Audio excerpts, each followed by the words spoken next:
Assalamualaikum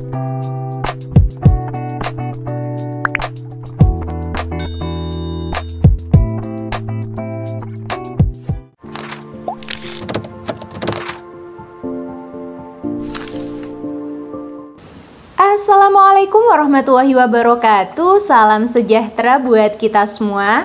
Halo teman-teman, bagaimana kabar kalian? Aku harap kalian selalu sehat dan selalu semangat dalam mencapai cita-cita. Welcome to my YouTube channel bersama dengan aku Hikmah. Sharing is caring.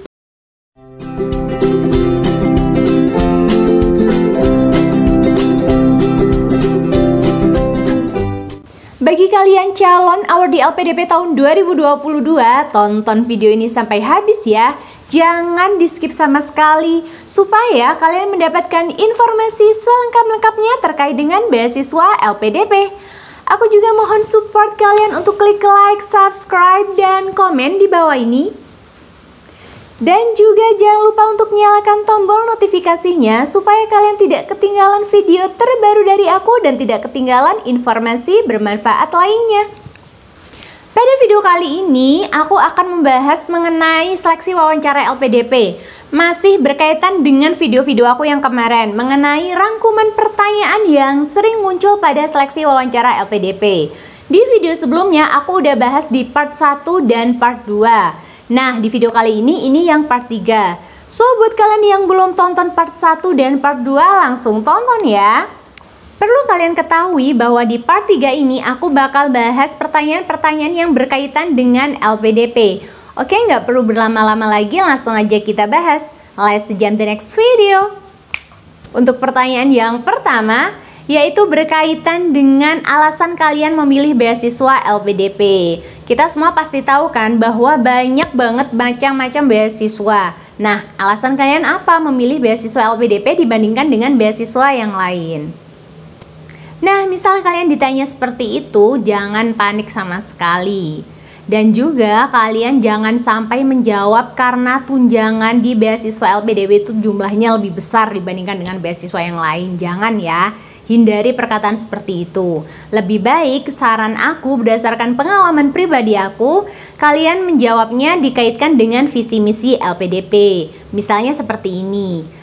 Alasan saya memilih beasiswa LPDP karena visi misi beasiswa LPDP itu sesuai dengan visi misi saya untuk mencapai kontribusi saya ke depannya, untuk mendukung karir saya ke depannya. Jadi saya memilih beasiswa LPDP.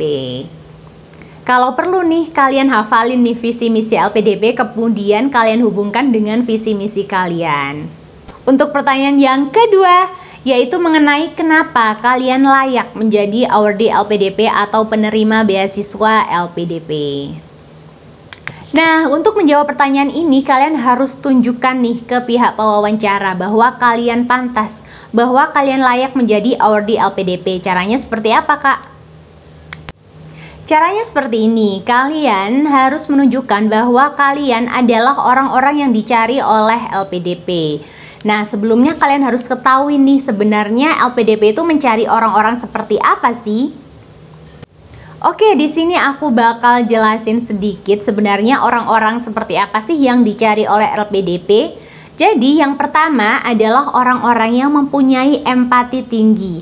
Bukan hanya omongan, tetapi empati yang dibuktikan. Misalnya seperti ini, kalian dideketin oleh cowok ya, tapi dia itu hanya merayu aja tanpa pembuktian. Itu kan nggak mempan, atau itu kan nggak valid gitu. Nah, begitu juga LPDP, mencari orang-orang yang berempati tinggi, tapi empatinya ini benar-benar nyata. Empati ke siapa? Ya, ke seluruh masyarakat di Indonesia. Nah, ini kalian bisa hubungin nih, kalau empati tinggi berarti kita harus berkontribusi kepada masyarakat. Nggak hanya masyarakat luas ya, mulai dari keluarga, kemudian masyarakat, lingkungan kita, kemudian ke negara. Seperti itu, jadi dihubungkan dengan kontribusi kalian ke depannya. Nah, nantinya kontribusi saya ke depannya saya akan lakukan secara nyata dengan cara saya menjadi akademisi atau dosen. Selain itu, saya ingin menjadi inspirasi bagi banyak orang mengenai pendidikan itu penting banget buat wanita.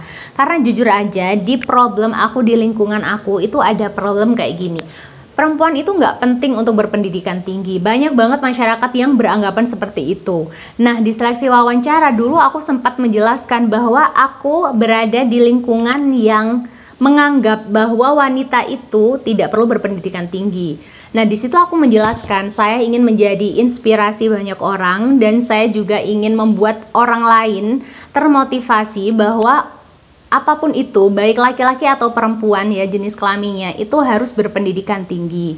Jadi aku benar-benar gamblang menjelaskan masalah tersebut karena itu emang sesuai dengan problem di lingkungan aku.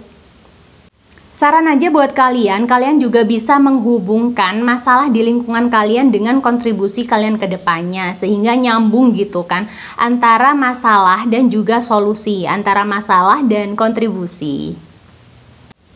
Untuk pertanyaan yang ketiga, yaitu apa kontribusi yang pernah kalian lakukan di Indonesia? Kalau ditanya seperti ini, jangan panik sama sekali. Jangan pernah berpikir kontribusi apa sih? Kayaknya aku nggak pernah dia ngelakuin apa-apa. Jangan berpikir seperti itu ya. Kalian harus berpikir bahwa kontribusi sekecil apapun itu tetap dianggap kontribusi apabila kegiatan kalian atau kegiatan yang kalian lakukan itu bermanfaat untuk orang lain, baik dalam lingkup keluarga, masyarakat, ataupun lingkup yang lebih luas lagi.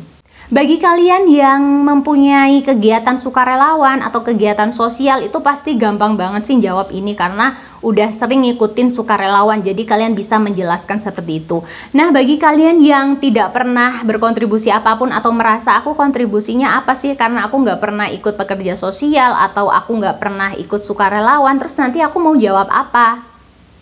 Oke, aku bakal kasih saran ke kalian. Misalnya kalian tuh ngerasa aku kayaknya nggak pernah nih berkontribusi apapun, atau aku nggak pernah ikut sukarelawan, pekerja sosial, atau hal yang lainnya.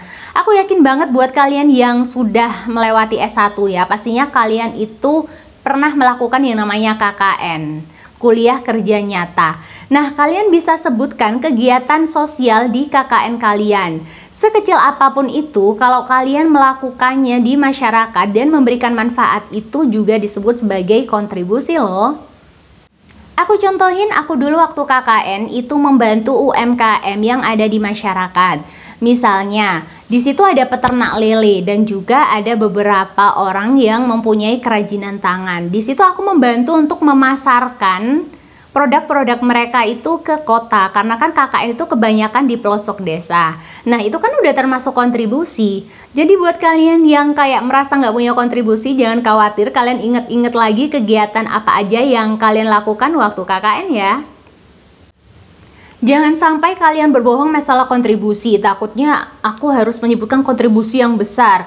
Nggak usah seperti itu ya, kontribusinya cukup sederhana dan kecil, yang penting itu nyata.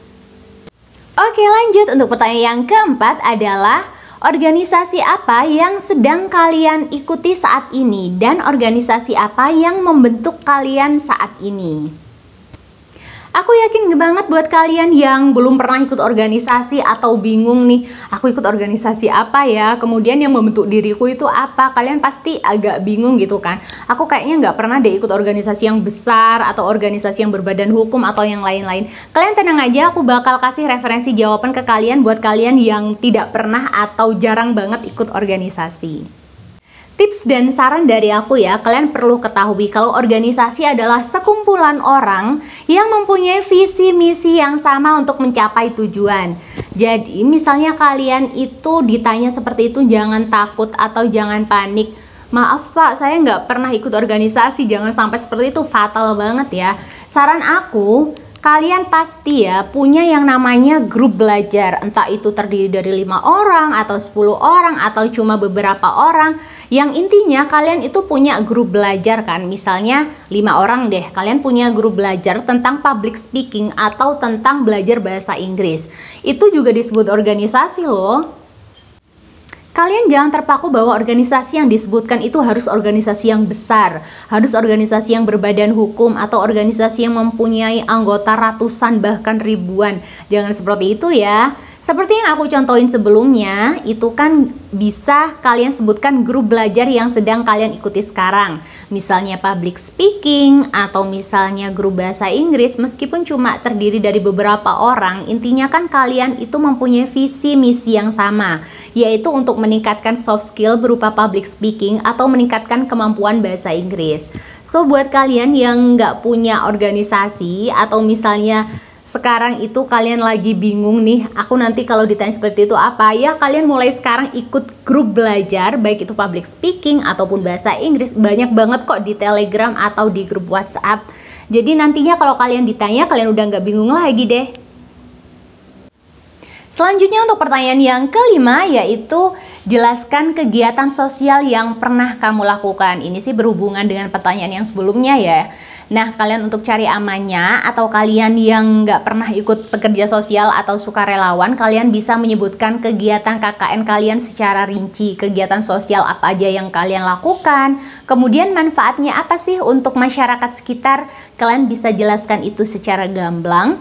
Jadi kalian bisa cari-cari informasi, misalnya kalian lupa nih, waktu KKN kalian ngapain aja. Kalian harus ingat-ingat lagi, harus lihat lagi, dulu KKN kalian tuh ngapain aja, kemudian manfaat apa.